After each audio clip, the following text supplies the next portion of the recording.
Hey everybody, welcome back to When Harry Met Board Games, where we feed our people with relatable content and our victory condition is your satisfaction.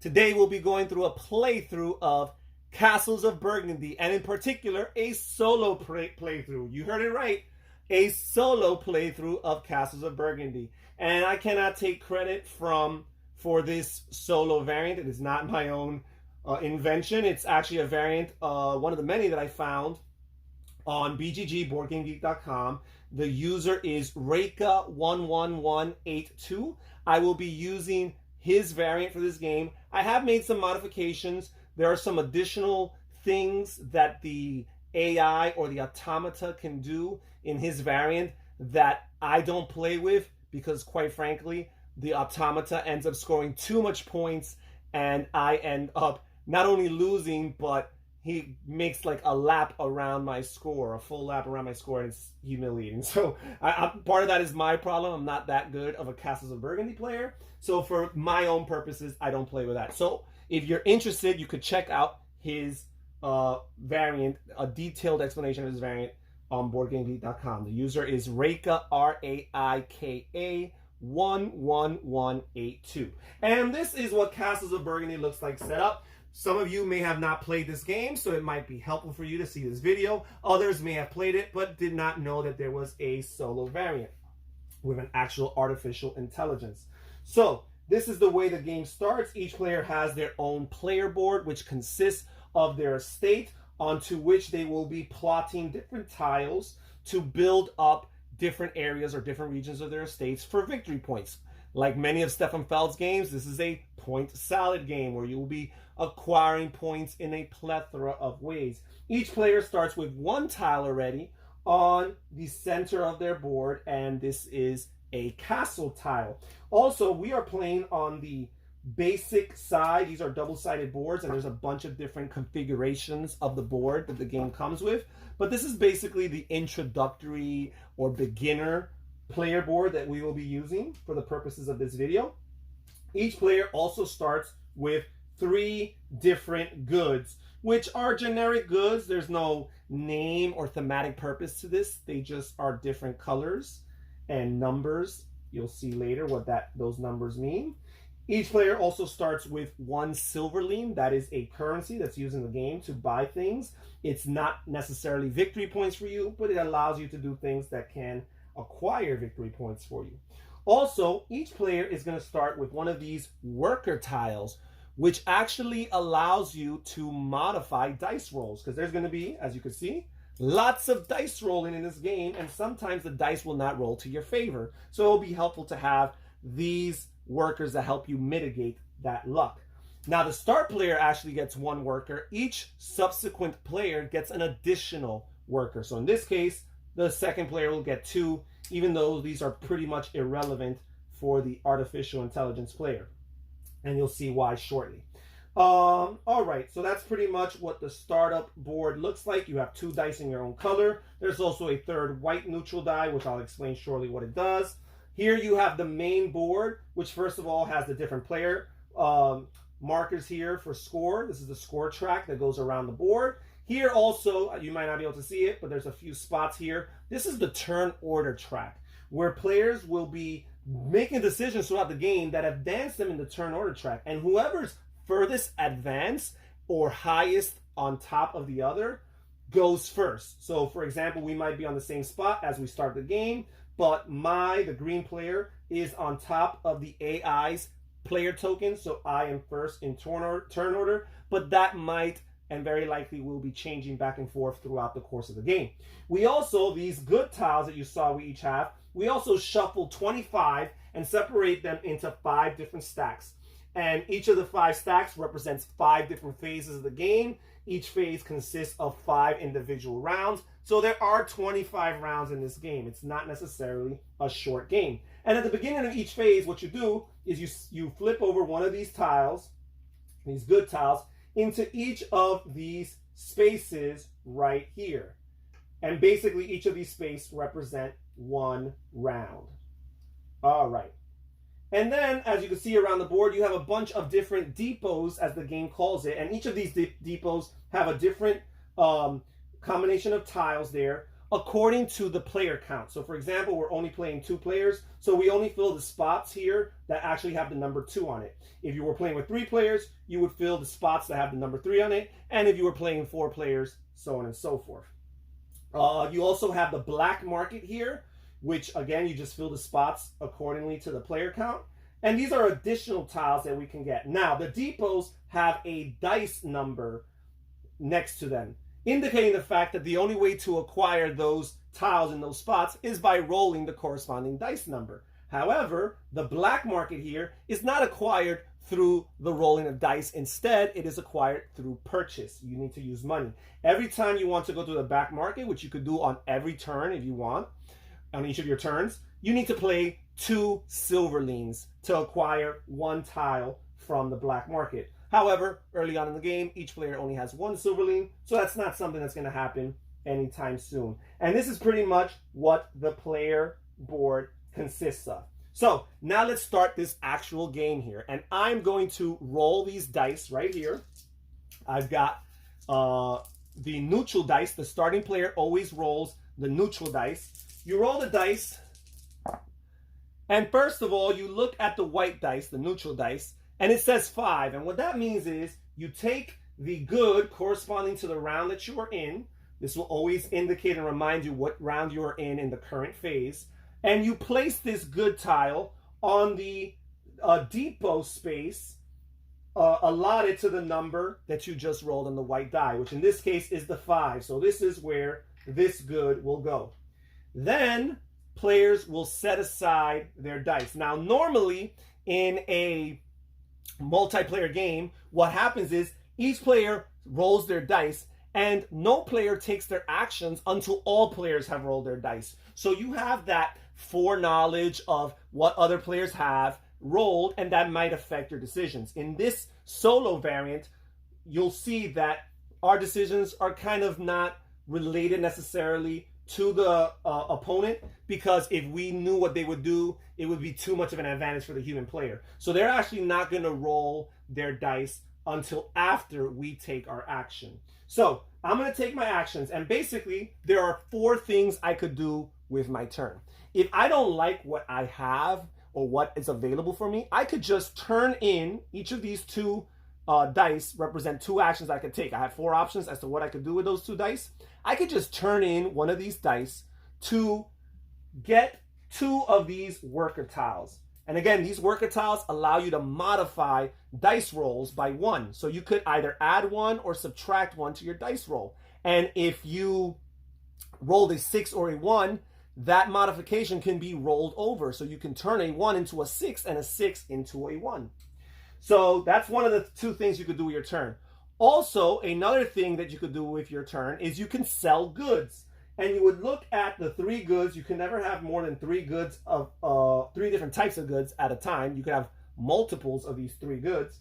You look at these goods, and if any of them match, each of these goods has a different die number. If any of them matches the amount of pips that you rolled, so for example, a 3 or a 1, you could sell them. None of my goods are a 3 or a 1. I do have a worker that I could use to mitigate these dice, but I will not. So that's one of the other things you could do. You could either turn them in for workers, or you can sell goods. When you sell a good, you get 1 silverling no matter how many goods you sold. So you could have sold 10 of those suckers and you still only get 1 silverling. However, for each tile that you sold, you do score 2 points. So it is optimal to sell bigger chunks of goods. You only sell 1 good of a type at a time. So those are 2 of the things you could do: sell goods, skip for workers. The 2 other things that you could do, and it's the bread and butter of the game, is you can acquire a tile that you can get into your possession from the corresponding depot. So for example, I have a 3 or a 1. I could look at the 3 depot here or the 1 depot here. Again, I have this modifier, so theoretically, I could also look at the 2. I could also look at the 6. I could also look at the 4. So I have a couple of options. The only one that's not within my reach by use of this worker is the 5. So let's just say that I am interested with this 1. I am interested in, or there's 3, I should say. I'm interested in getting these pigs right here. So basically, what happens is, well, you know what? I'm not going to get these pigs. I'm actually going to get this church right here. I'm going to get this church right here. This is one of the buildings. And the buildings, each of the tiles has a color which you coordinate with your estate, and that's where it can be placed. I'm going to use the 1 to acquire this house, this church. But when you acquire a tile, the first thing you need to do is place it into one of these 3 slots right here. It does not immediately go onto your estate. It's not a free action. Now, you have 3 slots for different tiles, which means whenever you acquire a 4th tile, that before having actually placed one of these 3, you're going to have to discard one of the previous 3. So you do not want to hoard lots of tiles. You want to be efficient in your acquiring of these tiles, but also in your placement of these tiles as well.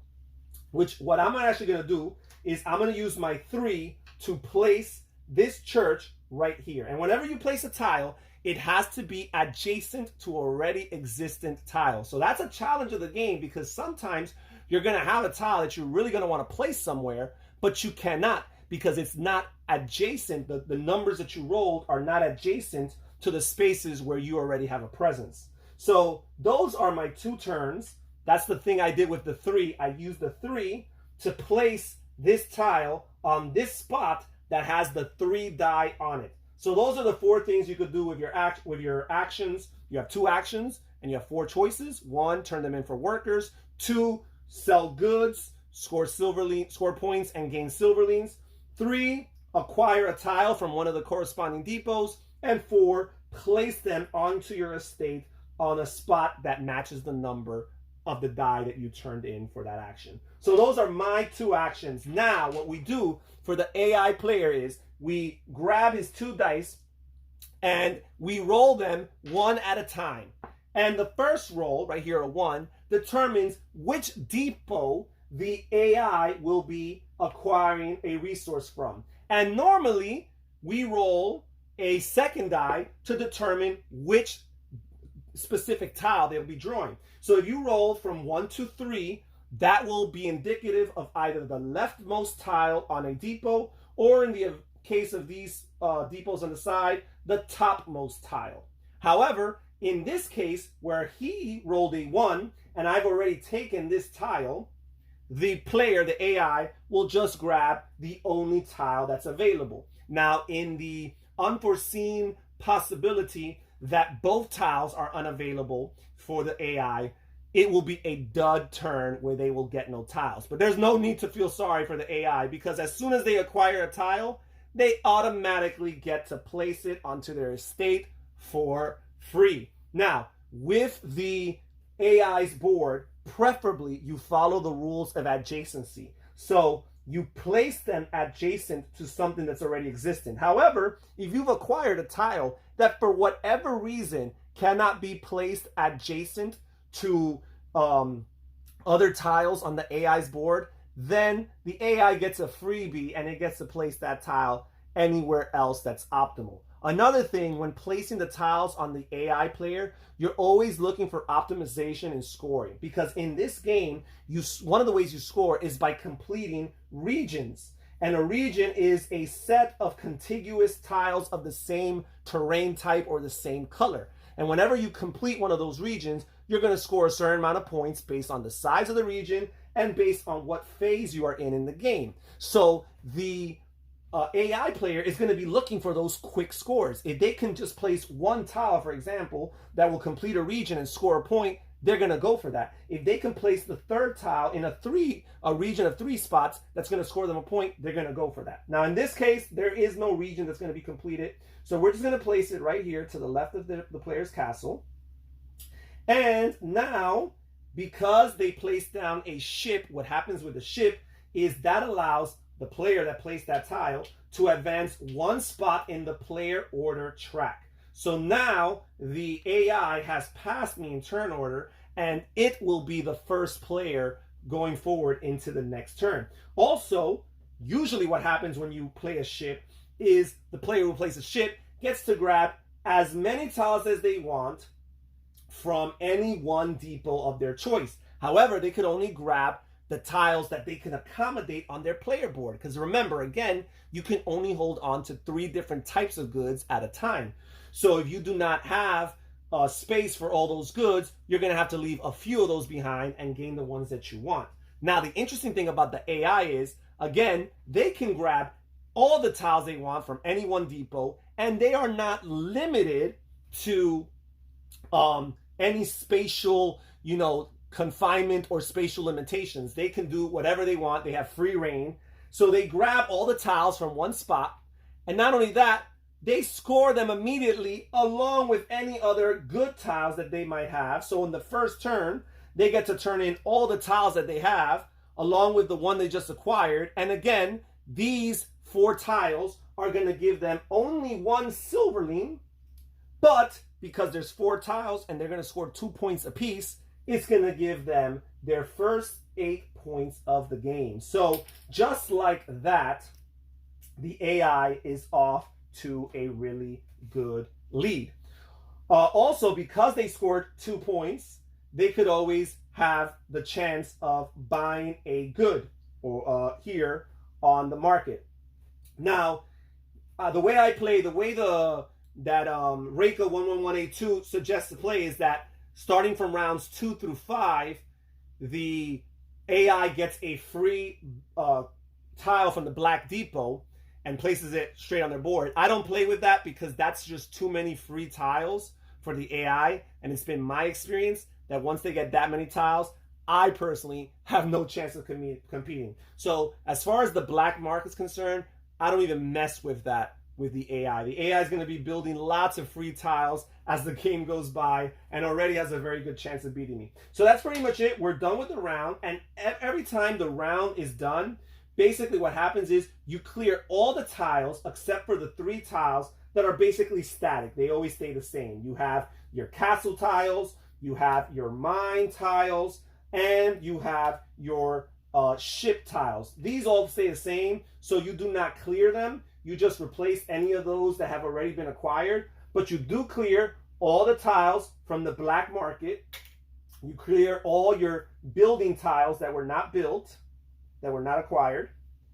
You clear all your yellow knowledge tiles that were not acquired, and also your animal tiles or your farm tiles that were not acquired. And then you replace them with the corresponding tiles. Now, there is a lot of upkeep in Castles of Burgundy. It's actually one of the knocks. One of the few knocks that I have on this game. I think it's a brilliant, amazing design. However, if you're playing with 2 people, it can be a lot of work. In a way, it's better to play with more people just because you have a little bit more people involved in the upkeep, the round-to-round upkeep of the game. So we've got this, and then we fill 2 more knowledge right here, and we will proceed with the next round. And now the blue player, the AI, is the starting player, so they will roll the neutral white die, and we are in round 2. So first, they'll roll the white die, which is a 2. He rolled a 2, which means that this good right here will go into the 2 slot over here. Then the AI will roll each of their blue die one at a time. We got a 4, which means that this will be the depot from which it acquires its tile. And we got a 3, which again, 1 to 3 means the leftmost or topmost tile. 4 through 6 means the rightmost or bottommost tile. So here, they rolled a 3, so they will get the leftmost tile, which again, we have another ship.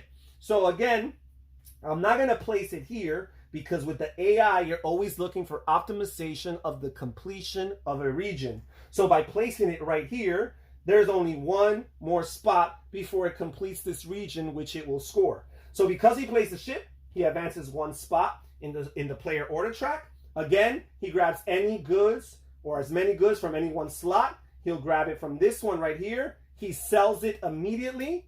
By the way, your sold tiles stay right here on this stack, which they could potentially, depending on some tiles you might acquire throughout the game, score you again. So they're going to score 2 more points for that sale. That 1 tile will score them 2 more points and 1 more silverling. And they are done with their turn. And now it's my turn. I will roll my 2 dice right here. And again, I rolled a 3 and a 1, which was my exact roll from last time. And this time, what I am going to do is I'm going to acquire this tower right here. And basically the power that this tower gives me, this church, I forgot to specify, each of these buildings has a specific bonus that you capitalize on the second or the moment that you actually build them onto your estate. Which I forgot to say that what that would have gotten me is a free either knowledge tile, the yellows, a mine tile, or a castle tile. And because I'm playing against an AI, I'm going to retrospectively grab one of these that I should have been entitled to the previous turn, and I'll replace this here.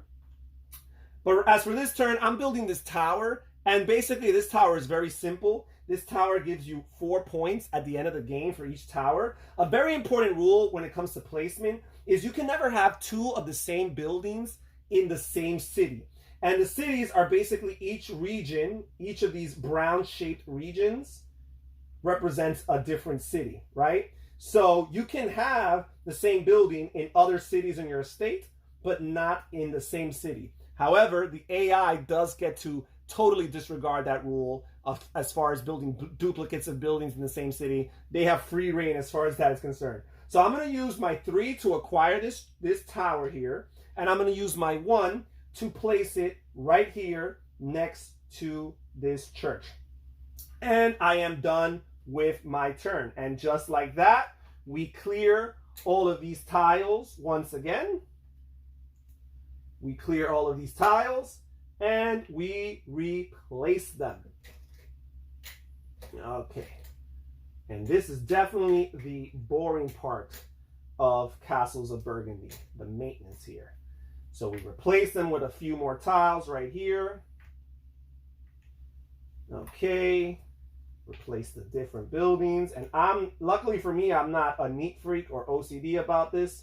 So I just place it the way it falls and make my peace with it. If you want to make your game look a little bit prettier, it will take longer.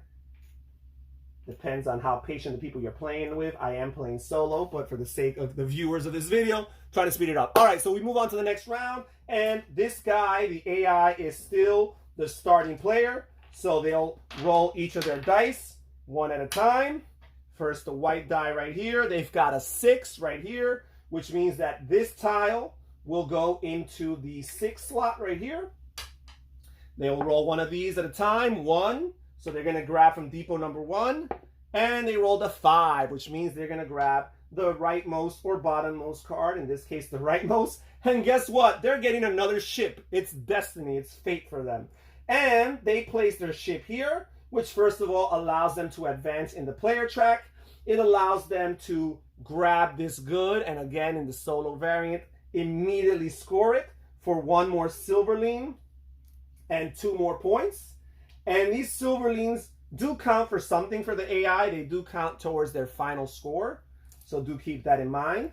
Now, they've scored those points for that good, but they're also going to score points for completing this region. And basically on the board here, you look up the size of the region. In this case, this was a region of 3 spaces.